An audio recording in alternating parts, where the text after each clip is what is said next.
An alarming number of patched Macs remain vulnerable to stealthy firmware hacks. An alarming number of Macs remain vulnerable to known exploits that completely undermine their security and are almost impossible to detect or fix, even after receiving all security updates available from Apple, a comprehensive study released Friday has concluded. Further, ReadingWorld's first known bootkit for OS X can permanently backdoor MacsThe exposure results from known vulnerabilities that remain in the Extensible Firmware Interface, or EFI, which is the software located on a computer motherboard that runs first when a Mac is turned on. EFI identifies what hardware components are available, starts those components up, and hands them over to the operating system.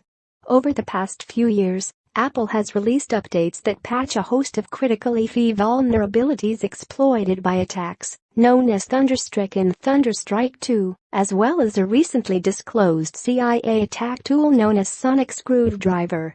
An analysis by security firm Duo Security of more than 73,000 Macs shows that a surprising number remain vulnerable to such attacks, even though they received OS updates that were supposed to patch the EFI firmware.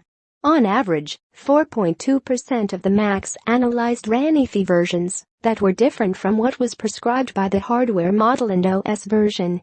47 Mac models remain vulnerable to the original Thunderstrike, and 31 remain vulnerable to Thunderstrike 2. At least 16 models received no EFI updates at all. EFI updates for other models were inconsistently successful, with the 21.5-inch iMac released in late 2015 topping the list, with 43% of those sampled running the wrong version.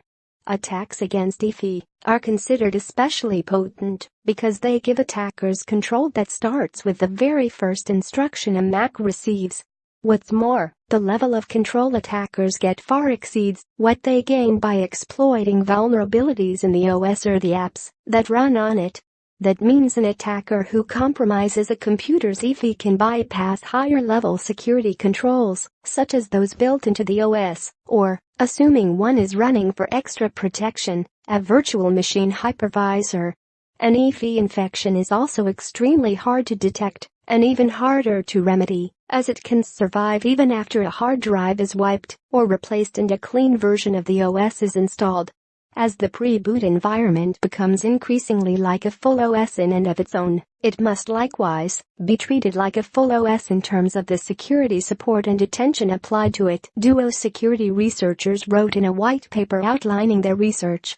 Referring to the process of assuring the quality of a release, the researchers added, "This attention goes beyond just releasing well-coded EFI patches. It extends to the use of appropriate user and admin notifications to message the security status of the firmware alongside easy-to-apply remedial actions."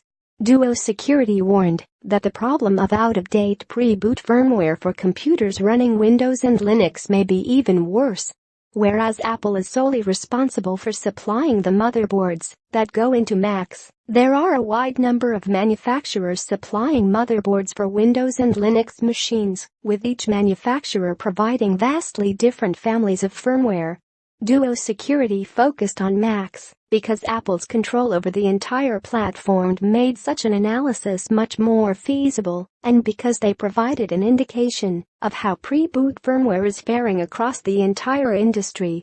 In an emailed statement, Apple officials wrote, "We appreciate Duo's work on this industry-wide issue and was noting Apple's leading approach to this challenge. Apple continues to work diligently in the area of firmware security, and we're always exploring ways to make our systems even more secure.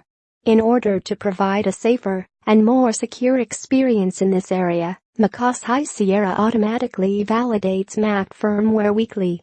Further reading macOS 10.13 High Sierra, the Ars Technica reviewable didn't respond to a follow-up question asking how the weekly firmware validation measure works in the just-released High Sierra version of macOS.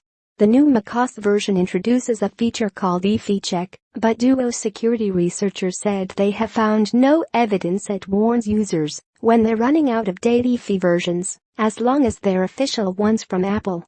Instead, EFI Check appears only to check if EFI firmware was issued by someone other than Apple. The research comes 2 years after Apple overhauled the way it delivers firmware updates. Since 2015, Apple has bundled software and firmware updates in the same release in an effort to ensure users automatically install all available security fixes. Prior to the change, Apple distributed EFI updates separately from OS and application updates. Further complicating the old process, firmware updates required users to install them by first booting into a dedicated EFI firmware